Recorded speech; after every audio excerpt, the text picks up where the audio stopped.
ये कहानी है बेगून कोदर नाम के एक शापित रेलवे स्टेशन की।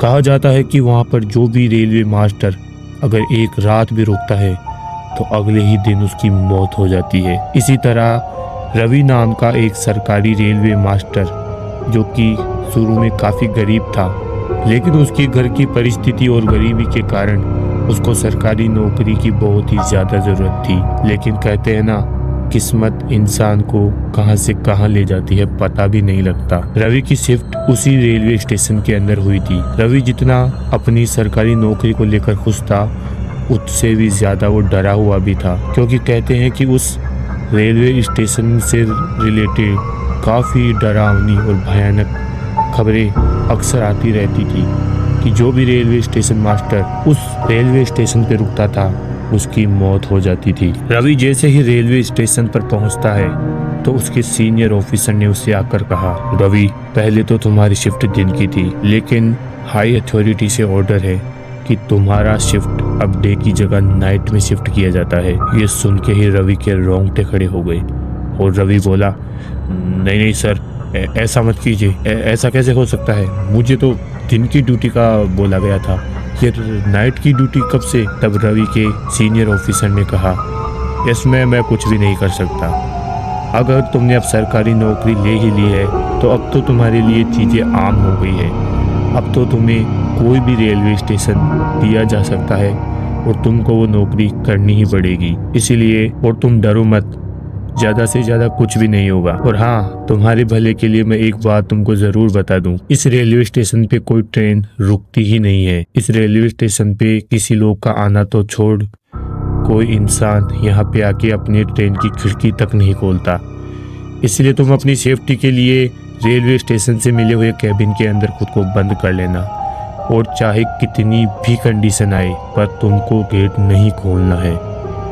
बाकी तो तुम समझदार ही हो। रवि के चेहरे पर चिंता और डर का साया बिल्कुल साफ देखा जा सकता था। उसका शरीर पूरा पसीना पसीना हो चुका था ये बात सुन के कि उसकी ड्यूटी डे की जगह नाइट में शिफ्ट होने वाली थी। शाम को ही रवि अपने कमरे से रेलवे स्टेशन की तरफ आता है।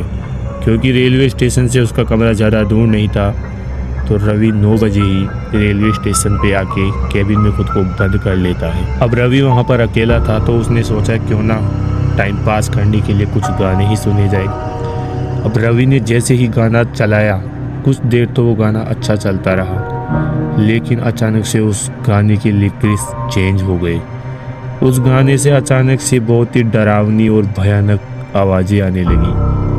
रवि ने उस फ़ोन को सही करने की कोशिश की, लेकिन वो फ़ोन अच्छे से काम ही नहीं कर रहा था। जैसे उसने फ़ोन अपने हाथ में लिया तो मोबाइल की स्क्रीन ब्लैक हो गई थी और वो आवाज़ धीरे धीरे धीरे इतनी ज़्यादा हो गई थी कि रवि को काफ़ी इरिटेट करने लग गई थी। रवि डर के मारे अपने कान बंद करके वहीं पे लेट जाता है और न जाने क्यों उसे वहाँ पे नींद आ जाती है। आधे घंटे बाद जब रवि की नींद आंखें खुलती है तब वो गाने का शोर अचानक से ना जाने क्यों बंद हो जाता है। तभी न जाने क्यों उसके दरवाजे पे एक लड़की रोती हुई दरवाजा खटखटाती है और कहती है, बचाओ बचाओ, मुझे बचा लो, वो मुझे मार देंगे, मुझे अंदर ले लो, वो मुझे मार देंगे। रवि काफी डर गया था कि इस टाइम पे एक लड़की इस रेलवे स्टेशन पर आखिर कर क्या रही है। रवि ने पहले तो सोचा कि ये कोई छलावा है, इसलिए उसने वो दरवाजा नहीं खोला, लेकिन वो आवाज बार लगातार आ रही थी और वो लड़की दरवाजे को जोर जोर से पीट रही थी। तब रवि को वाकई में लगा कि वास्तव में किसी लड़की को मेरी जरूरत है और ये सचमुच में कोई लड़की है, छलावा नहीं। ऐसा सोच के रवि ने उस दरवाजे को खोल दिया।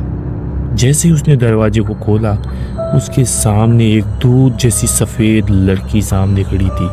वो इतनी सुंदर थी कि रवि उसको देखकर पिघल गया। उसके आंखों में आंसू थे और वो कह रही थी, मुझे बचा लीजिए, वो लोग मुझे मार देंगे। तब रवि ने कहा, कौन मार देगा तुम्हें? तब लड़की रोती हुई कहती है कि मैं एक गोपाल नाम के लड़के से शादी करना चाहती थी। आज हम भाग के शादी करने वाले थे, लेकिन गोपाल नहीं आ पाया क्योंकि मेरे बापूजी ने मुझे पकड़ लिया था। मैं कैसे जैसे बचा के वहाँ से भाग गई और गोपाल ने मुझे कहा था कि वो आज रात ही मुझे लेने आएगा। प्लीज आप मुझे यहाँ रोक लीजिए, यहाँ पे आसपास काफी डर लगता है मुझे। ऐसा सोच के रवि उसको अंदर आने देता है। अब लड़की का कम सक हुस्न देख के रवि पिघल जाता है। उस रोती हुई लड़की को चुप कराते हुए रवि ने कहा, आप तो काफी कपकपा रही है, बैठिए, मैं आपके लिए गर्मा गर्म चाय बना के लेके आता हूँ। अब रवि अपने रेलवे स्टेशन के केबिन में जाके चाय बना के वापस जैसे ही आता है, वो देखता है कि वहाँ पर लड़की है ही नहीं और उसका केबिन भी खुला हुआ था। जैसे ही रवि बाहर जाता है, वो लड़की एक लाश के पास बैठी थी और बार बार लगातार अपने धारदार हथियार से उसकी कत्ल कर देती है। चारों तरफ उसका खून बिखर जाता है।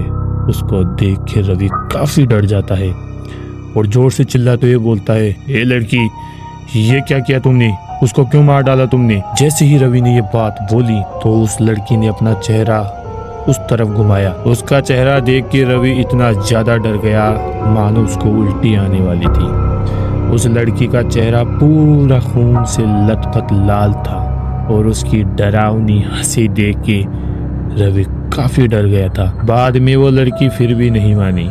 उसने बार बार लगातार उस लाश को धारदार हथियार से मार मार के चारों तरफ खून फैला दिया। उसके बाद में वो लड़की उस आदमी का मांस तोड़ तोड़ के खाने लगी। थोड़ी देर बाद में वो लड़की वहां से गायब हो गई। वो लड़की नहीं, एक भूतनी थी। जैसे ही रवि उस लाश को देखने जाता है, न जाने क्यों उसको देख के वो बेसुध होकर वहीं गिर के बेहोश हो जाता है। अगले दिन सुबह जब रवि उठता है तो वो अपने आप को रेलवे के केबिन की कुर्सी पर पाता है और देखता है कि सुबह हो गई है और बाहर की तरफ काफी शोर मचा हुआ है। जैसे ही रवि बाहर आके देखता है तो रेल की पटरियों पर लोगों का जमावड़ा लगा हुआ था। रवि जाके उनको देखता है तो सामने एक लाश पड़ी हुई थी और लोग उसी लाश को देख रहे थे। उस लाश को देख के रवि के दिमाग काम करना ही बंद कर दिया, क्योंकि वो लाश केवल रवि की ही थी।